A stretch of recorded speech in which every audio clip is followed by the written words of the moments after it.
एक, अच्छा चरित्र।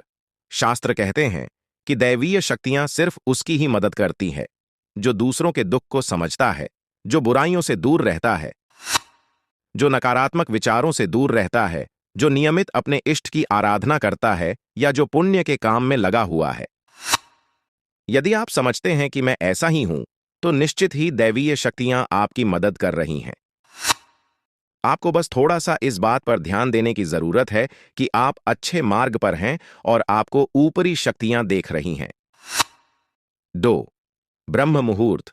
विद्वान लोग कहते हैं कि यदि आपकी आंखें प्रतिदिन ब्रह्म मुहूर्त में अर्थात रात्रि 3 से 5 के बीच अचानक ही खुल जाती हैं, तो आप समझ जाएं कि दैवीय शक्तियां आपके साथ हैं, क्योंकि यही वह समय होता है जबकि देवता लोग जागृत रहते हैं।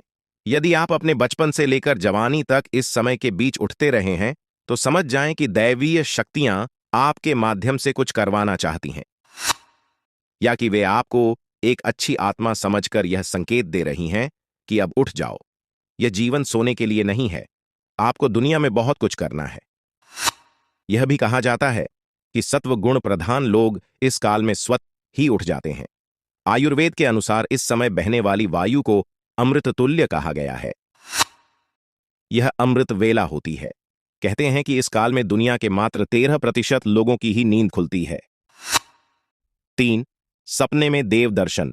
यदि आपको बारंबार मंदिर या किसी देव स्थान के ही सपने आते रहते हैं, सपने में आप आसमान में ही उड़ते रहते हैं, या सपने में आप देवी देवताओं से वार्तालाप करते रहते हैं, तो आप समझ जाइए कि दैवीय शक्तियां आप पर मेहरबान हैं। शौर पूर्वाभास। यदि आपको आने वाली घटनाओं का पहले से ही ज्ञान हो जाता है या आपको पूर्वाभास हो जाता है, तो आप समझ जाइए कि दैवीय शक्तियों की आप पर कृपा है। 5. पारिवारिक प्रेम। आपकी पत्नी, बेटा, बेटी और आपके सभी परिजन आपकी आज्ञा का पालन कर रहे हैं। वे सभी आपसे प्यार करते हैं एवं आप भी उनसे प्यार कर रहे हैं, तो आप समझ जाइए कि दैवीय शक्तियां आपसे प्रसन्न हैं। 6. भाग्य से भी तेज। जीवन में आपको अचानक से लाभ प्राप्त हो जाता है। आपके किसी भी कार्य में किसी भी प्रकार की आपको बाधा उत्पन्न नहीं होती है और सभी कुछ आपको बहुत आसानी से मिल जाता है, तो आप समझ जाइए कि दैवीय शक्तियां आपकी मदद कर रही हैं। 7. सुगंधित वातावरण का एहसास। यदि कभी कभी आपको यह महसूस होता है कि मेरे आसपास कोई है, या आपको बिना किसी कारण ही अपने आसपास सुगंध का एहसास हो, तो समझ जाइए कि अलौकिक शक्तियां आपके आसपास आपकी मदद के लिए हैं। 8. सुहानी हवा। आप पूजा कर रहे हैं और यदि आपको लगे कि अचानक सुहानी हवा का झोंका या प्रकाश पुंज आ गया और शरीर में सिहरन दौड़ने लगे, ऐसा तो पहले कभी हुआ नहीं, तो समझिए कि देवी या देवता आप पर प्रसन्न हैं।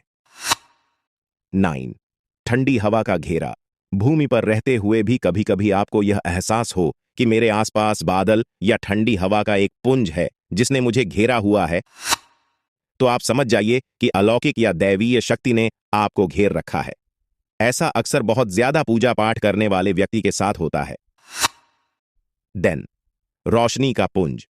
अचानक ही आपको तेज रोशनी का पुंज दिखाई दे जिसकी कि आप कल्पना भी नहीं कर सकते, या आपको अचानक ही कानों में मधुर संगीत सुनाई दे और आप आश्चर्य करें कि यहां आसपास तो कोई संगीत बज ही नहीं रहा, फिर भी वह कानों में सीटी बजने की तरह सुनाई दे, तो आप समझ जाइए कि आप दैवीय शक्ति के सानिध्य में हैं।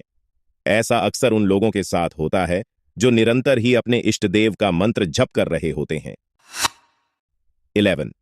किसी की आवाज सुनाई देना। आप रात्रि में गहरी नींद में सो रहे हैं और आपको लगता है कि किसी ने मुझे आवाज दी, और आप अचानक ही उठ जाते हैं, लेकिन फिर आपको आभास होता है कि यहां तो कोई नहीं है, लेकिन आवाज तो स्पष्ट थी। ऐसा आपके साथ कई बार हो जाता है, तो आप समझ जाइए कि आप पर किसी अलौकिक शक्ति की मेहरबानी है। ऐसे में आप हनुमान जी का ध्यान करें और धन्यवाद दें।